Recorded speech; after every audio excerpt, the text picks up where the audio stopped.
Perkenalkan, nama saya Tabita Noveliana dengan NIM 412410045. Saya dari kelas B pagi.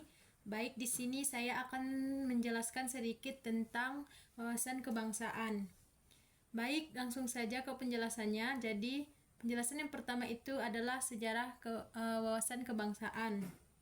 Jadi, wawasan kebangsaan lahir ketika bangsa Indonesia berjuang membesarkan diri dari segala bentuk penjajahan, seperti penjajahan oleh yaitu yang pertama Portugis, Belanda, kemudian Inggris dan Jepang. Perjuangan bangsa Indonesia yang waktu itu masih bersifat lokal ternyata tidak membawa hasil karena belum ada persatuan dan kesatuan. Sedangkan di sisi lain, kaum kolonial terus menggunakan atau politik adu domba atau bisa disebut divide et impera, atau kendati demikian, catatan sejarah perlawanan para pahlawan itu telah membuktikan kepada kita tentang semangat perjuangan bangsa Indonesia. Selanjutnya yaitu definisi wawasan kebangsaan.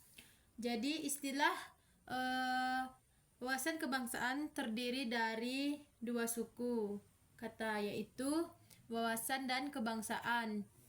Dalam Kamus Besar Bahasa Indonesia dinyatakan bahwa secara etimologi istilah wawasan berarti hasil mewawas atau tinjauan pandangan, yang dapat juga berarti konsepsi cara pandangan. Wawasan kebangsaan sangat identik dengan wawasan Nusantara, yaitu cara untuk pandang bangsa Indonesia dalam mencapai tujuan nasional yang mencakup perwujudan kepulauan Nusantara sebagai kesatuan politik. Baik, yang selanjutnya itu adalah makna wawasan kebangsaan. Wawasan kebangsaan bagi bangsa Indonesia memiliki makna, yaitu wawasan kebangsaan mengamatkan kepada seluruh bangsa agar mempertahankan persatuan, kesatuan, serta kepentingan dan keseluruhan bangsa. Kemudian, wawasan kebangsaan mengembangkan persatuan Indonesia sedemikian rupa sehingga asal Bhinneka Tunggal Ika dipertahankan. Selanjutnya itu adalah wawasan kebangsaan tidak memberi tempat pada patriotisme yang licik. Kemudian, wawasan kebangsaan yang dilandasi oleh pandangan hidup Pancasila bangsa Indonesia telah berhasil merintis jalan menjalani di tengah-tengah tata kehidupan di dunia. Baik, selanjutnya itu adalah asas wawasan kebangsaan. Jadi asas wawasan kebangsaan merupakan ketentuan-ketentuan dasar yang harus dipatuhi, dipelihara, ditaati, dan diciptakan agar terwujud demikian. Tetap taat dan setianya unsur atau komponen pembentukan bangsa Indonesia, golongan atau suku terhadap kesepakatan bersama. Asas wawasan kebangsaan terdiri dari, yaitu yang pertama kepentingan atau tujuan yang sama, kemudian solidaritas, keadilan, kerjasama, dan kejujuran. Kemudian itu ada hakikat wawasan kebangsaan. Baik, hakikat wawasan kebangsaan adalah ketentuan nasional dalam pengertian cara pandang yang selalu utuh, menyeluruh dalam lingkupan Nusantara dan demikian kepentingan nasional. Berarti, warga negara yang aparatur negara wajib berpikir, bersikap, dan bertindak secara utuh menyeluruh dalam lingkup dan demikian kepentingan bangsa termasuk produk-produk yang dihasilkan oleh lembaga-lembaga. Selanjutnya itu adalah hubungan wawasan kebangsaan dan ketentuan nasional.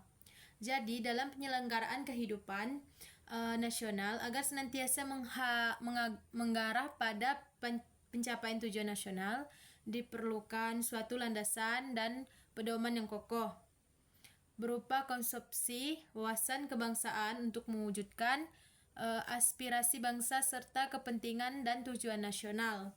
Selanjutnya, wawasan nasional bangsa Indonesia merupakan wawasan Nusantara yang tidak lain adalah pedoman bagi proses pembangunan nasional menuju tujuan nasional. Kemudian selanjutnya, pencapaian tujuan nasional tersebut dapat berjalan dengan sukses Secara ringkas dapat dikatakan bahwa wawasan kebangsaan dan ketahanan nasional merupakan dua konsep dasar yang saling mendukung sebagai pedoman bagi penyelenggaraan kehidupan berbangsa dan bernegara agar tetap dapat jaya dan berkembang seterusnya. Selanjutnya itu adalah hubungan wawasan kebangsaan dan ketahanan nasional. Jadi, dalam penyelenggaraan kehidupan nasional agar senantiasa mengarah pada Pancasila atau pencapaian tujuan nasional diperlukan suatu landasan dan pedoman yang kokoh berupa konsumsi wawasan kebangsaan untuk mewujudkan aspirasi bangsa serta kepentingan dan tujuan nasional. Kemudian, wawasan nasional bangsa Indonesia merupakan wawasan Nusantara yang tidak lain adalah pedoman bagi proses, kemudian pembangunan nasional menuju tujuan nasional. Sedangkan ketahanan nasional adalah kondisi yang harus diwujudkan agar proses pencapaian tujuan nasional tersebut dapat berjalan dengan sukses. Secara ringkas dapat dikatakan bahwa wawasan kebangsaan dan ketahanan nasional merupakan dua konsepsi dasar yang saling mendukung agar sebagai pedoman bagi penyelenggara kehidupan berbangsa dan bernegara agar tetap jaya dan berkembang seterusnya. Baik, selanjutnya itu adalah kepentingan wawasan kebangsaan.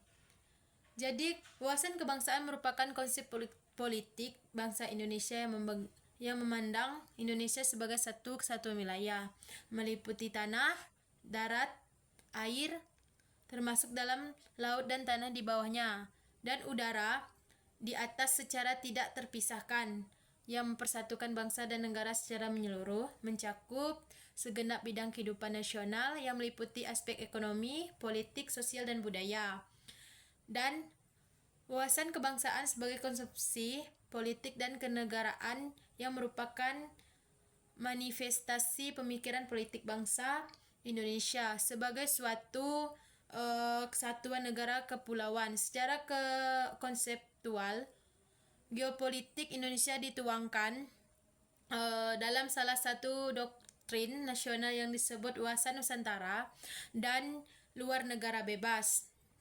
Selanjutnya, aktif, sedangkan geostrategis Indonesia diwujudkan melalui konsep ketahanan nasional yang bertumbuh pada perwujudan kesatuan ideologi, ekonomi, politik, sosial, budaya, dan pertahanan keamanan.